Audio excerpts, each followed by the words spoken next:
வீடியோவில் மார்க்கெட் எந்த அளவுக்கு வாலட்டைலாக இருக்குது அப்படிங்கிறத ட்ரேடிங் சார்ட்டை யூஸ் பண்ணி எப்படி கண்டுபிடிக்கிறது அப்படிங்கிறத தான் எக்ஸ்பிளைன் பண்ண போகிறேன். பட் அதுக்கு முன்னாடி வாலட்டிலிட்டினா என்னங்கிறத சிம்பிளாக சொல்லிடுறேன். ஓகே, இப்போ 100 ரூபாயில இருக்க ஒரு மார்க்கெட் வேல்யூ டக்குன்னு 103 104க்கு போயிட்டு அப்படியே கீழே இறங்கி 98 97க்கு வந்துட்டு மறுபடியும் மேலே 102 103 இந்த மாதிரி மாறி மாறி மேலையும் கீழையும் மூவ் ஆகிட்டே இருக்க ப்ராசஸ்க்கு பேர் தான் வாலட்டிலிட்டி அப்படிங்கிறது.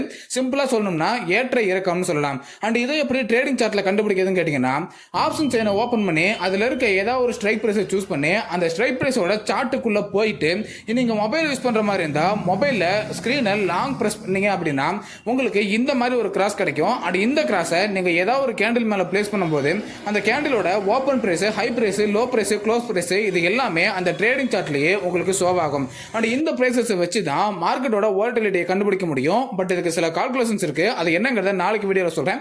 அந்த வீடியோ மிஸ் பண்ணாம இருக்க இப்பவே ஃபாலோ பண்ணிக்கோங்க.